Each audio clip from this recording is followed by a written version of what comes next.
ಇನ್ನು ಮೈಸೂರಿನಲ್ಲಿ ದಸರಾ ಸಂದರ್ಭದಲ್ಲಿ ಏರ್ ಶೋಗೆ ಒಪ್ಪಿಗೆ ಸೂಚಿಸಲಾಗಿದೆಯಂತೆ. ದಸರಾದಲ್ಲಿ ಏರ್ ಶೋಗೆ ರಾಜನಾಥ್ ಸಿಂಗ್ ಒಪ್ಪಿಗೆ ಸೂಚಿಸಿದ್ದಾರೆ ಅನ್ನುವಂಥದ್ದು ಗೊತ್ತಾಗ್ತಾ ಇದೆ. ದಸರಾದಲ್ಲಿ ಏರ್ ಶೋಗೆ ಮನವಿ ಮಾಡಿದ್ದೀವಿ, ರಕ್ಷಣಾ ಸಚಿವ ರಾಜನಾಥ್ ಸಿಂಗ್ ಕೂಡ ಸಮ್ಮತಿಸಿದ್ದಾರೆ ಅಂತ ನವದೆಹಲಿಯಲ್ಲಿ ಮುಖ್ಯಮಂತ್ರಿ ಸಿದ್ದರಾಮಯ್ಯ ಹೇಳಿಕೆಯನ್ನು ಕೊಟ್ಟಿದ್ದಾರೆ. ನಾಳೆ ಪ್ರಧಾನಿ ಮೋದಿ ಅವರ ಭೇಟಿಗೆ ಅವಕಾಶವನ್ನ ಕೇಳಲಾಗಿದೆ. ಅವಕಾಶ ಕೊಟ್ಟರೆ ನಾಳೆ ಮೋದಿ ಅವರನ್ನು ಭೇಟಿ ಆಗ್ತೀವಿ ಅಂತ ಮುಖ್ಯಮಂತ್ರಿ ಸಿದ್ದರಾಮಯ್ಯ ಹೇಳಿಕೆ ಕೊಟ್ಟಿದ್ದಾರೆ.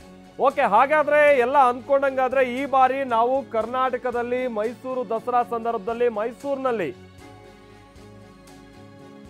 ಏರ್ ಶೋ ನೋಡಬಹುದಾಗಿರುತ್ತೆ ಅಂತ ಕಾಣಿಸುತ್ತೆ, ಅಥವಾ ವಿಮಾನಗಳ ಹಾರಾಟ, ಲೋಹದ ಹಕ್ಕಿಗಳ ಕಲರವ. ಹಾಗೇನಾದ್ರೂ ಆದ್ರೆ ನಮ್ಮ ರಾಜ್ಯಕ್ಕೆ ಇದು ಎರಡನೇ ರೀತಿಯಾದಂಥ ಒಂದು ಬೋನಸ್ ಸಿಕ್ಕಂಗೆ. ಯಾಕಂತಂದ್ರೆ ಪ್ರತಿ 2 ವರ್ಷಗಳಿಗೊಮ್ಮೆ ಏರೋ ಇಂಡಿಯಾ ಶೋ ನಡೆಯುತ್ತೆ ನಮ್ಮ ರಾಜ್ಯದಲ್ಲಿ, ಬೆಂಗಳೂರಿನಲ್ಲಿ ನಡೆಯುತ್ತೆ. ಅದನ್ನು ಬೇರೆ ಕಡೆಗೆ ಸ್ಥಳಾಂತರ ಮಾಡೋ ನಿಟ್ಟಿನಲ್ಲಿ ಭಾಳ ಪ್ರಯತ್ನ ಆಯಿತು. ಬಟ್ ವಾತಾವರಣ, ಸ್ಥಳ ಇದೆಲ್ಲ ಬೆಂಗಳೂರೇ ಅನುಕೂಲ ಅಂತ ಹೇಳ್ಕೊಂಡ್ಬಿಟ್ಟು ಮತ್ತೆ ಬೆಂಗಳೂರಿನಲ್ಲೇ ಮುಂದುವರಿತಾ ಇದೆ. ಈಗ ಮೈಸೂರಿನಲ್ಲೂ ಕೂಡ ಈ ರೀತಿಯಂಥ ಏರ್ ಶೋ ನಡಿಬಹುದಾದಂಥ ಚಾನ್ಸಸ್ ಇದೆ. ರಾಜನಾಥ್ ಸಿಂಗ್ ಅವರು ಕೂಡ ಸಮ್ಮತಿಸಿದ್ದಾರೆ ಅಂತ ಮುಖ್ಯಮಂತ್ರಿಗಳು ಹೇಳಿದ್ದಾರೆ.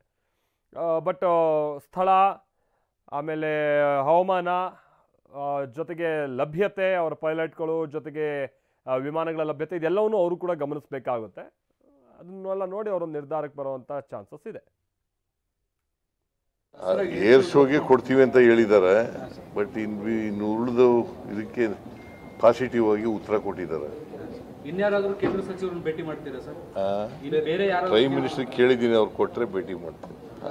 ಏರ್ ಶೋಗೆ ಕೊಡ್ತೀವಿ ಅಂತ ಹೇಳಿದ್ದಾರೆ. ಬಟ್ ಇನ್ನು ಉಳಿದ ಇದಕ್ಕೆ ಪಾಸಿಟಿವ್ ಆಗಿ ಉತ್ತರ ಕೊಟ್ಟಿದ್ದಾರೆ. ಇನ್ಯಾರಾದ್ರೂ ಕೇಂದ್ರ ಸಚಿವರನ್ನು ಭೇಟಿ